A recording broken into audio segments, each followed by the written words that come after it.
Hello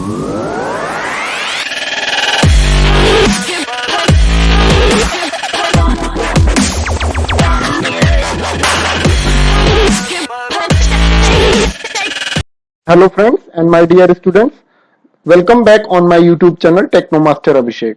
So guys, in this video I am going to discuss about the chapter number 2, that is the surface and solid modeling using CAD CAM.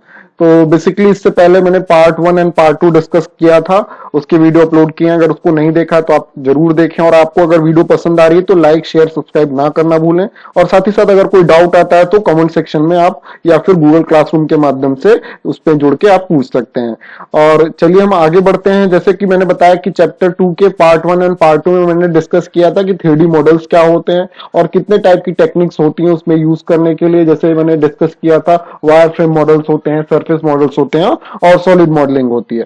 तो wire frame और surface modelling मैंने discuss कर लिया था, उसके types discuss कर लिए थे। अब हम बात करने जा रहे हैं सॉलिड मॉडलिंग की, और सॉलिड प्रिमिटिव्स कितने प्रकार के होते हैं, उसको कैसे क्रिएट करते हैं। तो चलिए without wasting any time let's get started. तो सबसे पहले क्वेश्चन ये आता है स्टूडेंट, सॉलिड मॉडल तो हम मॉडलिंग करने जा रहे हैं, तो सॉलिड मॉडलिंग क्यों करें। जैसा कि मैंने बताया था वायर फ्रेम मॉडलिंग की कुछ कमी होती है क्योंकि उसमें वायर्स के फॉर्म में होता है, तो एम्बिगस होता है, यानी कि देखने में कभी कभी कंफ्यूजन हो जाता है कि ऑब्जेक्ट आपका कहां से कैसे जा रहा है, कौन सी लाइन कहां पे जा रही है। बट अब उसी तरीके से सॉलिड मॉडलिंग क्यों हम लाए, सॉलिड मॉडलिंग का क्या पर्पज है, उसके लिए हम डिस्कस करने जा रहे हैं कि सॉलिड मॉडलिंग किस चीज को सपोर्ट करता है। तो बेसिकली सॉलिड मॉडलिंग दो चीजों को सपोर्ट करता है। Number 1 is using volume information and using volume and boundary information. तो ये दो बेसिक बड़े रीजन है, that is why we are using the solid modelling. इसी वजह से हम सॉलिड मॉडलिंग को यूज करते हैं क्योंकि ये दो चीजों को सपोर्ट करता है। तो यूजिंग वॉल्यूम इंफॉर्मेशन का क्या मतलब हुआ कि अगर सॉलिड मॉडलिंग कर रहे हैं तो उसमें वेट होगा, कुछ उसमें वॉल्यूम का वेट या फिर वॉल्यूम का कैलकुलेशन होगा, उसमें सेंट्रॉइड्स का भी कैलकुलेशन होगा। ये सारी चीजें हम with the help of software ही कर सकते हैं। सेंट्रॉइड की information, moment of inertia calculation, stress की एनालिसिस हम कर सकते हैं with the help of technique finite element analysis, FEA बोलते हैं इसको। तो इसके बहुत सारे सॉफ्टवेयर होते हैं, जैसे एनसिस सॉफ्टवेयर आता है इसमें एनालिसिस करने के लिए। फिर उसके बाद हीट कंडक्शन, यानी कि हीट कंडक्शन, जो हीट कितना कंडक्ट हो रही है, कितना हीट पास हो रही है, उसका सारा कैलकुलेशन, और डायनेमिक एनालिसिस, कितना मूवमेंट हो रहा है, हर एक चीज हम सॉफ्टवेयर की हेल्प से कर सकते हैं। तो ये सारी चीजें किसके अंडर में आती हैं, वॉल्यूम इंफॉर्मेशन में। तो अगर सरफेस मॉडल होगा या फिर आपका वायर फ्रेम मॉडल होगा तो हम उसमें ये चीजें नहीं कर पाएंगे। और बेसिकली आपके जो भी मॉडल्स बनते हैं वो सॉलिड मॉडल ही होते हैं। अगर फिजिकली बात करें तो ये सब चीजों की एनालिसिस करना अत्यंत आवश्यक हो जाता है।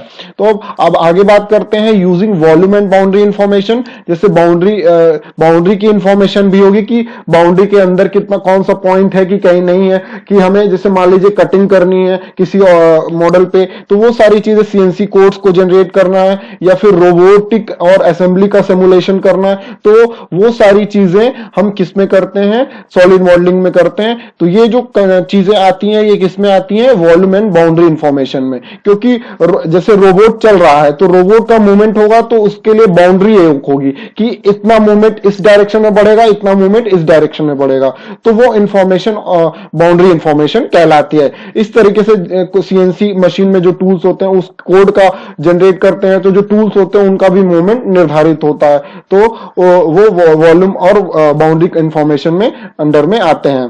तो this is the reason why we are using the solid modelling. यही एक रीजन होता है दो कि हम सॉलिड मॉडलिंग का यूज करते हैं।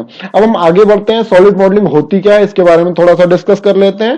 तो सॉलिड मॉडलिंग एक कंप्लीट और अनएम्बिगस ऑब्जेक्ट की डेफिनेशन को देता है। जैसे मान लीजिए आपने कोई ऑब्जेक्ट बनाया विद द हेल्प ऑफ, आपने किसकी मदद से बनाया, आपने सरफेस मॉडल या फिर वायर फ्रेम मॉडलिंग की मदद से बनाया, तो उसमें आपका जो ऑब्जेक्ट है कभी कभी आपको कंफ्यूजन हो सकता है कि वो कैसा है। लेकिन सॉलिड मॉडलिंग में ये कंप्लीट और बिना किसी प्रॉब्लम के, यानी बिना किसी कंफ्यूजन के ऑब्जेक्ट की डेफिनेशन को सॉलिड मॉडल देता है, ऑब्जेक्ट को दर्शाता है।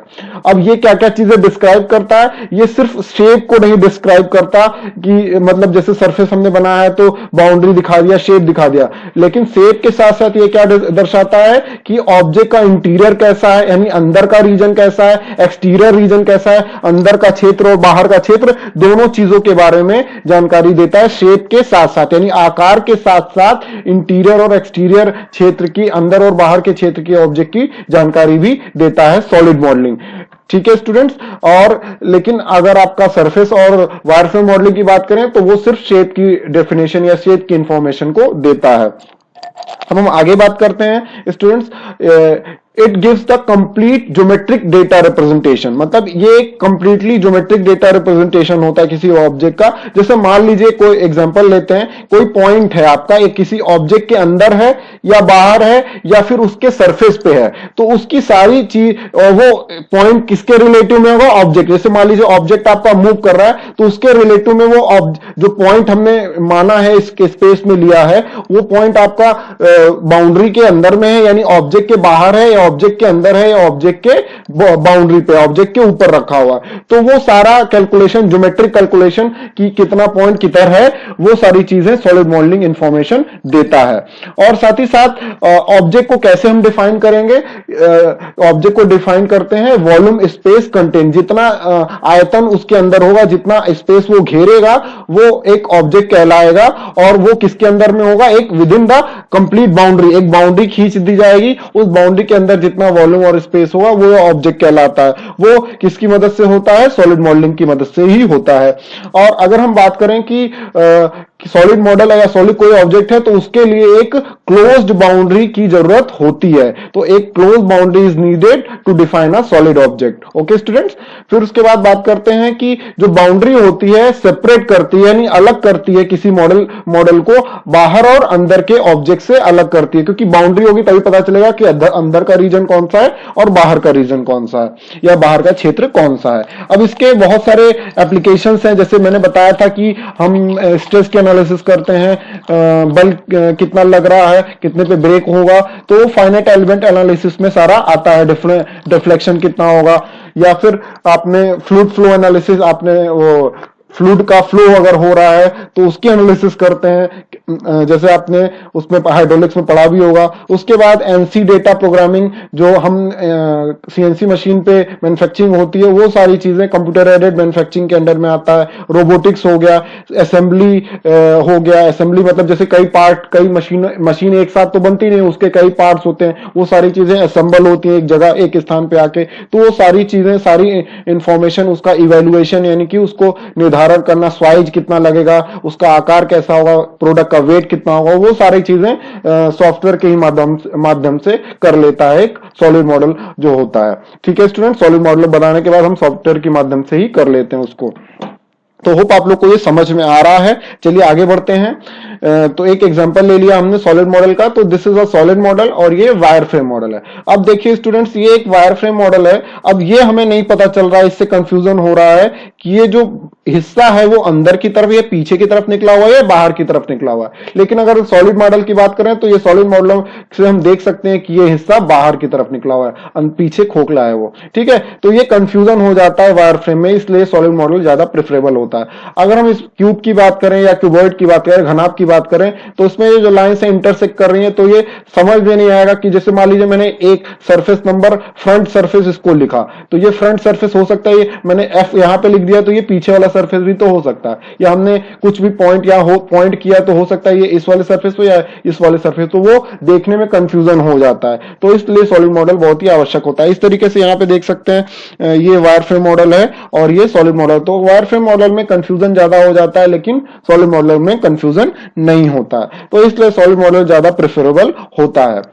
तो चलिए हम आगे बात करते हैं स्टूडेंट्स। सॉलिड मॉडलिंग के प्रिमिटिव्स होते हैं। प्रिमिटिव्स क्या होते हैं? कुछ ऐसे इनबिल्ट ऑब्जेक्ट्स होते हैं जिसकी या कमांड्स होते हैं जिसकी सॉफ्टवेयर के अंदर में, जिसकी मदद से हम उसमें कई ऑपरेशन लगा के, कई कमांड लगा के हम नए नए ऑब्जेक्ट या सॉलिड मॉडल बना सकते हैं। तो बेसिकली ये इनबिल्ट होते हैं। जैसे मान लीजिए हमें बॉक्स बनाना है तो ये एक सॉलिड मॉडल प्रिमिटिव है, यानी बॉक्स को हम अपने हिसाब से नहीं बनाएंगे, बॉक्स का एक कमांड है, ऑप्शन है, उससे ऑटोमेटिकली बॉक्स बन जाएगा। और बॉक्स बनाना चाहें तब भी बन जाएगा सॉफ्टवेयर की माध्यम से।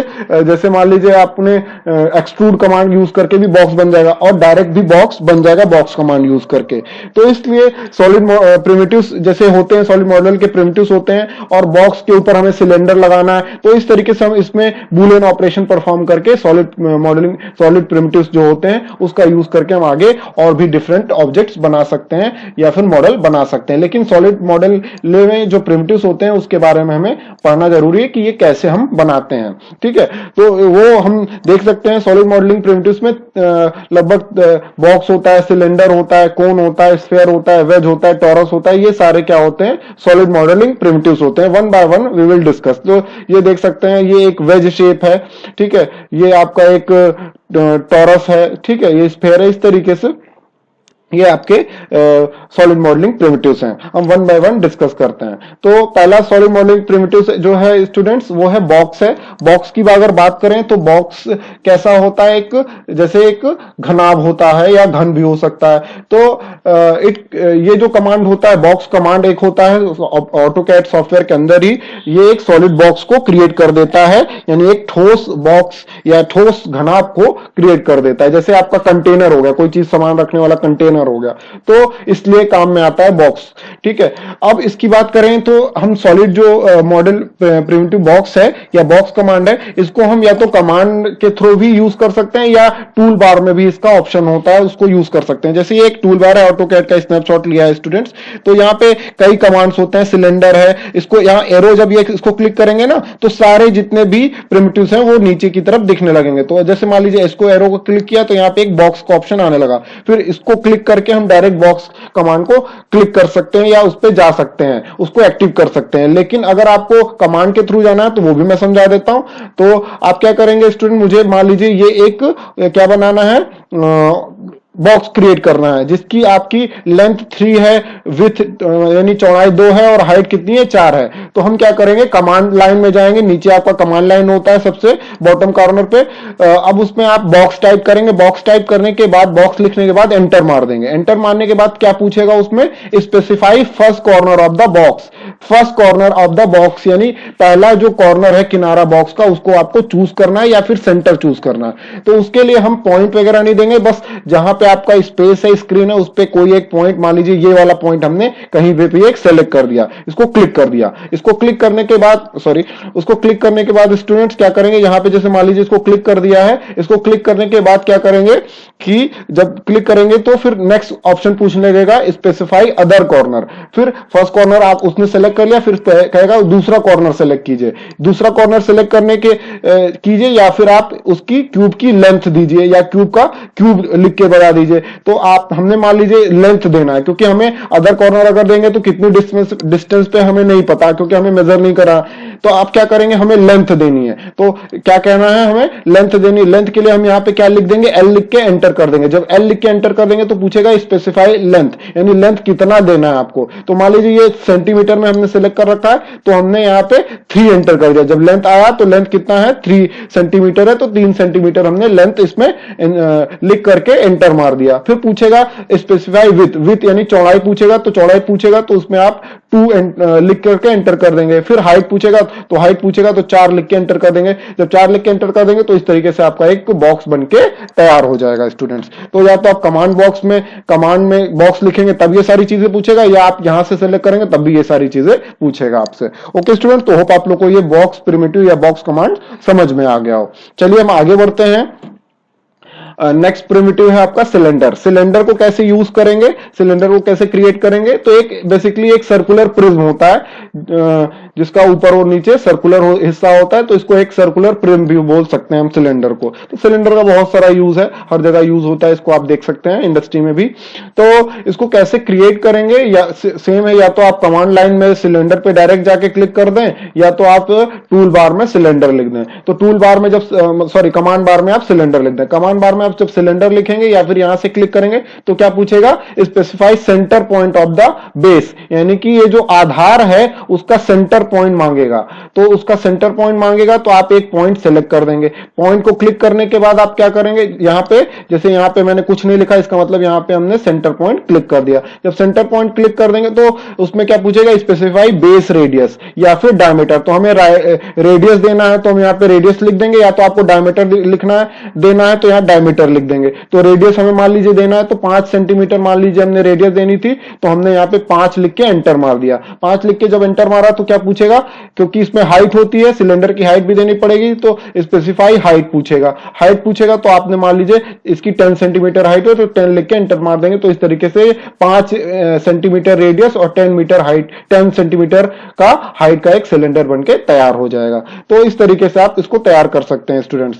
ठीक है, अब एक और तरीका होता है स्टूडेंट, जैसे सेंटर पॉइंट ना क्लिक करके हम 3 पॉइंट सेलेक्ट कर लें। तो 3 पॉइंट मतलब एक पॉइंट मान लीजिए यहां सेलेक्ट किया, यहां पे 3 पॉइंट मान लीजिए सेलेक्ट करना है तो 3P लिख देंगे, फिर उसके बाद 3 पॉइंट मांगेगा। तो एक पॉइंट यहां सेलेक्ट किया, एक पॉइंट यहां सेलेक्ट किया, एक पॉइंट कहीं और सेलेक्ट किया, तो उतने एरिया में वो एक सर्कल बना देगा, फिर उसके बाद उसको हाइट मांग लेगा। तो तीनों पॉइंट देने के बाद हाइट मांग ले। तो जिस तरीके से आप बनाना चाहें उस तरीके से आप बना सकते हैं। इसको आप प्रैक्टिस करेंगे तो ज्यादा अच्छा रहेगा। चलिए हम आगे बढ़ते हैं नेक्स्ट प्रिमिटिव की ओर, कोन। तो कोन आपका जैसे क्या होता है, कोन कैसे बनता है, एक मान लीजिए एक आपका राइट एंगल ट्रायंगल है, यानी कि समकोण त्रिभुज है। समकोण त्रिभुज को हम क्या कर दें, 360 डिग्री किसी एच के अबाउट यानी लंब के अबाउट उसको घुमा दें, तो उसको रिवॉल्व करा दें, तो क्या बन जाता है, एक शंकु बन जाता है या कोन बन जाता है। अब इसको बनाएंगे कैसे स्टूडेंट्स, कमांड क्या है, या तो आप कमांड बार में जाएं या फिर आप डायरेक्ट उसमें से जो यहां पे मैंने बताया था उसमें कोन से टूल बार में सेलेक्ट कर सकते हैं। अब मान लीजिए कोन या तो सेलेक्ट कर लिया या मैंने कोन लिख के एंटर मार दिया, तो क्या पूछेगा students, specify centre point of the base. Centre point पूछेगा, सेंटर पॉइंट पूछेगा तो आपने क्या करना है, सेंटर पॉइंट मान लीजिए यहां पे पहला पॉइंट हमने क्लिक कर दिया, तो पहला पॉइंट हमने क्लिक कर दिया तो क्या पूछेगा, स्पेसिफाई बेस रेडियस। तो बेस रेडियस पे हमने क्या लिख दिया, 5 सेंटीमीटर, तो 5 लिख के एंटर मार दिया। फिर क्या पूछेगा, क्योंकि रेडियस होगा, फिर दूसरी चीज क्या पूछेगा, इसकी हाइट। तो पहला हमने पॉइंट दिया, फिर रेडियस दिया, फिर उसके बाद हाइट दिया। तो हाइट हमने मान लीजिए 10 दिया है, तो स्पेसिफाई हाइट पे हमने 10 दे दिया, तो 10 लिख के एंटर मार देंगे। तो इस तरीके से एक 5 रेडियस का और 10 सेंटीमीटर हाइट का एक शंकु बनके तैयार हो जाएगा। तो होप आप लोग को ये समझ में आ रहा हो। चलिए हम बात करते हैं, और ये सारी चीजें आपके प्रिमिटिव्स एग्जाम में भी लिखने को आ सकते हैं, इसलिए कमांड आप याद रखेंगे। तो इसी के साथ स्टूडेंट्स हमने 3 प्रिमिटिव अपने कंप्लीट कर लिए हैं, बॉक्स, सिलेंडर और कोन। नेक्स्ट 3 प्रिमिटिव हम नेक्स्ट वीडियो में डिस्कस करेंगे, अदरवाइज वीडियो बहुत ही लेंथी हो जाएगी। नेक्स्ट 3 प्रिमिटिव आपके कौन कौन से बाकी हैं, स्फेयर, टॉरस और वेज। और साथ ही साथ हम नेक्स्ट वीडियो में डिस्कस करेंगे कुछ कमांड्स जिसकी सहायता से हम सॉलिड को क्रिएट कर सकते हैं। जैसे वो आपके कमांड्स होते हैं, एक्सट्रूड हो गया, रीजन हो गया, और आपके कई कमांड्स ऐसे होते हैं, रिवॉल्व कमांड हो गया। तो वो सारे कमांड्स हम नेक्स्ट वीडियो में डिस्कस करेंगे, अदरवाइज वीडियो बहुत ही लेंथी हो जाएगी। तो होप आप लोग को ये समझ में आ रहा हो, और समझ में आ रहा हो तो प्लीज लाइक, शेयर, सब्सक्राइब करना ना भूलें। साथ ही साथ अपने दोस्तों को शेयर करें ताकि वो भी सीख सकें और घरों पे रहें, सुरक्षित रहें और पढ़ाई करते रहें, क्योंकि लॉकडाउन को खत्म होने के बाद आपके एग्जाम शुरू हो जाएंगे। तो होप आप लोग को समझ में आ रहा हो। Thank you for watching my video.